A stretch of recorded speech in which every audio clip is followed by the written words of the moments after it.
Hello everyone. तो पिछले class में मैंने आप लोगों को रे ऑप्टिक्स का 4 डेरिवेशन एक्सप्लेन किया था।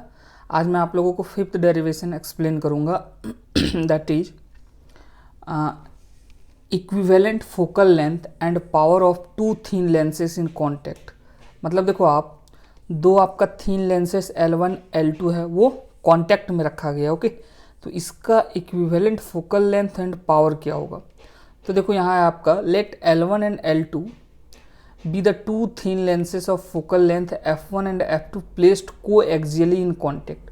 दो आपका लेंस है L1 और L2 और जिसे कोएक्सियली प्लेस किया गया इन कॉन्टैक्ट। कोएक्सियली मतलब दोनों का एक्सिस आपका कॉमन है, सेम है। Okay, let O be the point object on principal axis. O क्या आपका पॉइंट ऑब्जेक्ट है प्रिंसिपल एक्सिस पे O।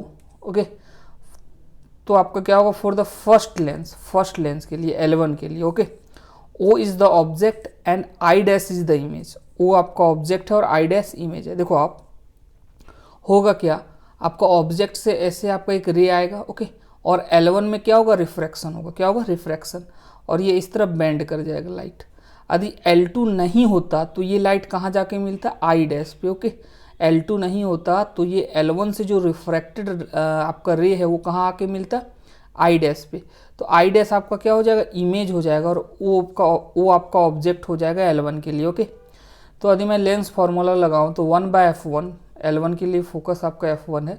1/f1 equal to 1/v dash that is image distance minus object distance that is u। Okay, इसे मैंने equation 1 माना। For the second lens L2, अब L2 के लिए यदि हम देखें तो क्या होगा, for the second lens L2 I dash is the object and I is the image. देखो इस केस में क्या होगा, L2 के लिए ये जो I डैश होगा, I डैश क्या है आपका L1 का इमेज। तो जो L1 का इमेज है अब L2 के लिए क्या हो जाएगा, ऑब्जेक्ट हो जाएगा।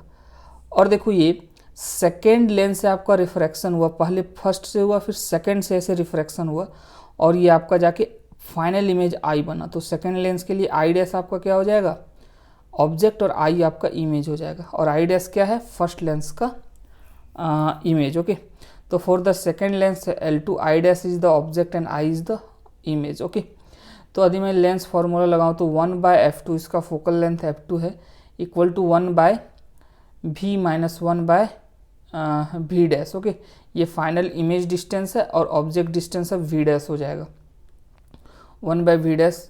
ये आपका इक्वेशन 2 हो गया। यदि मैं 1 और 2 को ऐड कर दूं, एडिंग 1 एंड 2, तो ये 1/f1 प्लस 1/f2 और माइनस 1/v डैश क्या हो जाएगा आपका, कैंसिल हो जाएगा। ओके, तो क्या बच जाएगा 1/v माइनस 1/u। ओके, ये आपका इक्वेशन 3 हो गया।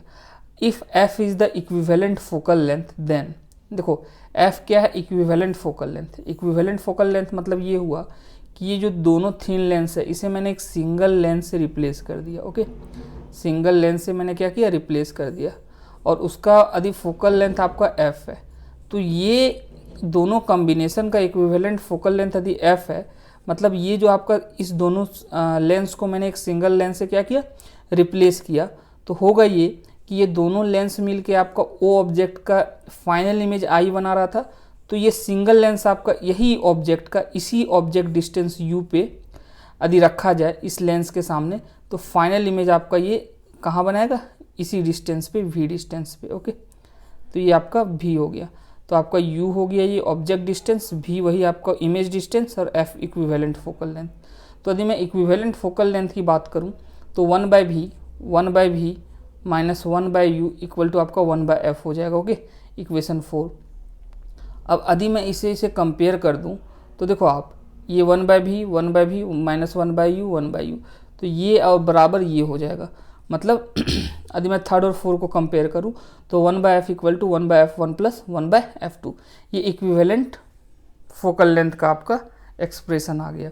पावर क्या होता है, पावर होता है आपका 1/f 1/ फोकल लेंथ, तो ये आपका इक्विवेलेंट पावर P हो जाएगा। ये क्या हो जाएगा, P1 plus P2। Okay, 1/f2 plus 1/f1 plus 1/f2 क्या होगा, P1 plus P2 equivalent power.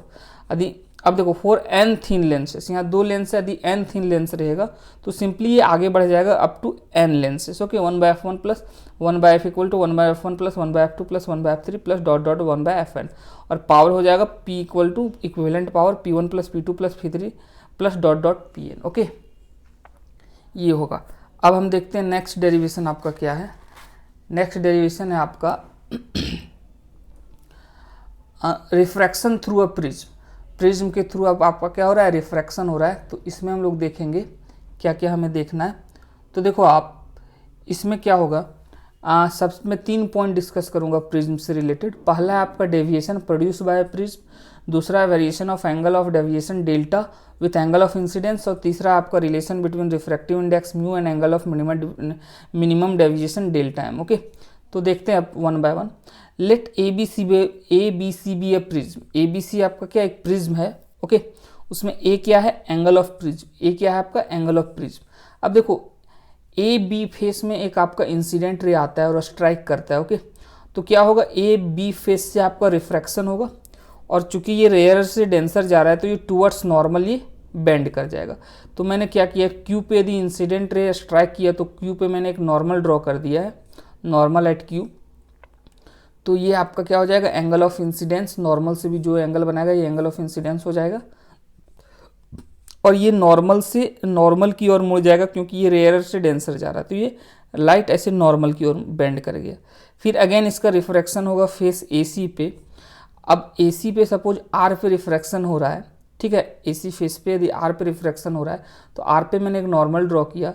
अब सिंस ये डेंसर से रेयर जा रहा है, ये आपका डेंसर है, ये आपका रेयर है, तो डेंसर से रेयर जा रहा है तो ये अवे फ्रॉम नॉर्मल ऐसे बेंड कर जाएगा। ओके, तो देखो आप ये आपका क्या होगा, यहाँ ये आपका आर डैश आपका एंगल ऑफ इंसिडेंस होगा इस फेस के लिए, और ये ई क्या होगा, एंगल ऑफ रिफ्रैक्शन। तो ई को हम लोग एंगल ऑफ इमरजेंट बोलते हैं। Okay, emergence angle. ओके, अब देखो आप तो ये हो गया, ई क्या है, एंगल ऑफ इमरजेंस, इसे हम लोग एंगल ऑफ इमरजेंस बोलते हैं, ये रे इमरजेंट रे कहलाता है। ओके, अब समझते हैं कि डेल्टा एंगल ऑफ डेविएशन क्या होता है। तो देखो आप एंगल ऑफ डेविएशन क्या होगा मैंने देखा कि ये इंसिडेंट रे ऐसे गया और फाइनली प्रिज्म से जो रिफ्रैक्टेड रे निकला वो ऐसे निकला। ओके, ये आपका प्रिज्म में इन किया और फाइनली ऐसे रे निकला। ओके, तो देखो मैंने क्या किया, इस इंसिडेंट रे को आगे एक्सटेंड कर दिया ऐसे डॉटेड। ओके, इसका मतलब ये हुआ, जस्ट अ सेकेंड, या इसका मतलब ये हुआ कि यदि प्रिज्म नहीं होता तो ये रे इस लाइन में ऐसे सीधे निकल जाता। ओके, यदि प्रिज्म नहीं होता तो इंसिडेंट रे ऐसे सीधे निकल जाता, लेकिन फाइनली हम क्या देख रहे हैं, इंसिडेंट रे आपका ऐसे निकला है, emergent ray as a emergent ray ये आपका ऐसे निकला है प्रिज्म से। तो इसे मैंने पीछे ऐसे एक्सटेंड कर दिया पीछे, तो हुआ ये आपका डेल्टा होगा एंगल ऑफ डेविएशन। क्यों, क्योंकि यदि प्रिज्म नहीं होता तो ये ऐसे सीधे निकल जाता, लेकिन फाइनली प्रिज्म ने इस रे को इतना से डेविएट कर दिया, इतना से बेंड कर दिया। ओके, तो इतना से बेंड हो गया ये आपका रे, तो ये आपका एंगल ऑफ डेविएशन हो गया। ओके, और ये एंगल ऑफ इमरजेंस मैंने बता दिया, ये एंगल ऑफ इमरजेंस है। अब देखते हैं from quadrilateral A Q N R, A Q N R. Okay, A plus angle Q N R equal to 180 degree, ये एंगल और क्यू एन आर मतलब ये एंगल, दोनों का सम ए 180 डिग्री होगा। क्यों, देखो ए क्यू एन आर ए आपका एक क्वाड्रिलेटरल है, सारा एंगल का सम 360 होगा। अब सिंस यहाँ मैंने एक नॉर्मल ड्रॉ कर रखा है, यहाँ नॉर्मल, तो ये एंगल 90 डिग्री होगा, ये एंगल 90 डिग्री होगा। ओके, तो 90 90 180, और बचा 2 एंगल 180 हो जाएगा। ओके, तो A plus Q N R equal to 180 degree from the triangle Q N R. अब इस ट्रायंगल में क्यू एन आर में देखते हैं, R plus R dash plus Q N R क्या हो जाएगा, 180 डिग्री, क्योंकि ट्रायंगल का जो एंगल का सम होता है वो 180 डिग्री होता है। ओके, अब देखो इससे मैं कंपेयर करूँ 180 डिग्री क्यू एन आर, तो ये बराबर ये हो जाएगा, ए बराबर क्या हो जाएगा, यदि मैं दोनों को कंपेयर करूँ तो एंगल ए बराबर क्या हो जाएगा, R plus R dash. Okay, since delta is the exterior angle in M Q R. अब ध्यान से देखना आप, यदि एम क्यू आर इस ट्रायंगल में ये आपका एक्सटीरियर एंगल है। ओके, एक्सटीरियर एंगल है। अब देखो ये यदि एंगल आई है तो ये पूरा एंगल आई होगा। क्यों? Vertically opposite angle. ऐसे ये यदि आई है तो ये भी आई होगा, वर्टिकली अपोजिट एंगल। तो ये आई है तो ये पूरा आई होगा। अब इतना आर डैश है तो ये कितना होगा? आई माइनस आर डैश। उसी तरह ये ई है तो ये पूरा ई होगा, वर्टिकली अपोजिट एंगल। ये आर डैश है तो ये कितना होगा? ई माइनस आर डैश। अब देखो ये यदि एक्सटीरियर एंगल है तो एक्सटीरियर एंगल आपको ट्रायंगल से पता होगा कि एक्सटीरियर एंगल जो होता है अपोजिट इंटीरियर एंगल के सम के बराबर होता है। मतलब यदि ये मैं ट्रायंगल ड्रॉ करूं, ये एक्सटीरियर एंगल है तो ये इस एंगल और इस एंगल के सम के बराबर होगा। ओके, तो ये हो गया आपका delta equal to this angle plus this angle. तो I minus R plus E minus R dash. ये पूरा ई है तो ये पूरा ई होगा, ये आर डैश है तो ये बचा हुआ ई माइनस आर डैश होगा।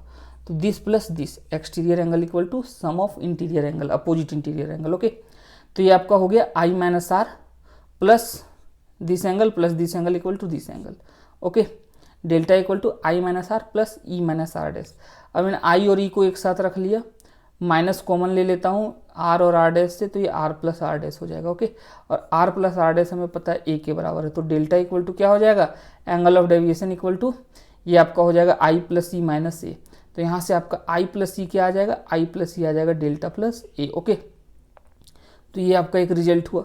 दूसरा है variation of angle of deviation delta with angle of incidence. Okay, मतलब ये कि जस्ट अ सेकेंड, या मतलब ये कि यदि मैं इस एंगल को वेरी कराऊं, एंगल ऑफ इंसिडेंस को वेरी कराऊं, तो इसके करस्पॉन्डिंग जो मिनिमम आपका जो एंगल ऑफ डेविएशन है उसका वेरिएशन कैसे होगा। ओके, मतलब यदि मैं आई को एंगल ऑफ इंसिडेंस को वेरी कराऊं तो इसके करस्पॉन्डिंग आपका एंगल ऑफ डेविएशन में क्या वेरिएशन होगा। तो देखो होता क्या है, एज आई इंक्रीजेज, जैसे जैसे ये एंगल आई इंक्रीज करेगा, the angle delta first decreases, angle of deviation शुरुआत में क्या होगा? डिक्रीज होगा। तो ग्राफिकली मैंने शो किया है, जैसे जैसे मैंने आई को बढ़ाया शुरुआत में ये डेल्टा क्या हुआ? डिक्रीज हुआ है। And reaches a minimum value, एक मिनिमम वैल्यू तक पहुंचेगा डेल्टा। ओके, उसके बाद क्या होगा? मिनिमम वैल्यू डेल्टा एम, और वो वैल्यू क्या है? मिनिमम एंगल ऑफ डेविएशन, इसे मैंने डेल्टा एम से डिनोट किया। Okay, minimum value of angle of deviation and then increase. उसके बाद क्या हो जाएगा? मिनिमम वैल्यू के बाद ये इंक्रीज होने लगेगा। मतलब ये कि delta angle of deviation first decrease करेगा, एक मिनिमम वैल्यू तक पहुंचेगा, that is angle of minimum deviation delta M. उसके बाद वो इंक्रीज करने लगेगा। ओके, अब ध्यान आपको ये रखना है कि जब आपका एंगल मिनिमम होगा, डेविएशन मिनिमम होगा, उस समय आई बराबर ई हो जाएगा। मतलब angle of incidence equal to angle of emergence हो जाएगा। ओके, अब तीसरा क्या है? Relation between refractive index mu and angle of minimum deviation delta M. अब ये डेल्टा एम और ये जो ग्लास है उसका रिफ्रैक्टिव इंडेक्स में रिलेशन क्या है। ओके, तो देखो आपको पता होना चाहिए कि at minimum deviation ray passes parallel to base. यदि आपका डेविएशन मिनिमम है तो ये जो रे आपका है, ये जो प्रिज्म से पास होगा सिमेट्रिकली पास होता है, मतलब बीसी के पैरेलल हो जाएगा ये वाला रे। ओके, और इस केस में क्या हो जाएगा? आई बराबर ई हो जाएगा, आई बराबर ई हो जाएगा, आर बराबर आर डैश हो जाएगा, ये दोनों एंगल बराबर हो जाएगा, आर बराबर आर डैश। और ये जो एंगल ऑफ डेविएशन होगा वो उस समय मिनिमम होगा। ओके, तो ये आपका डेल्टा एम से डिनोट होगा minimum angle of deviation. Okay, तो अब देखो यहाँ से ए प्लस डेल्टा टी, ए प्लस डेल्टा डी, ए प्लस डेल्टा, ये आपका क्या होता है? ये आपका होता है आई प्लस ई।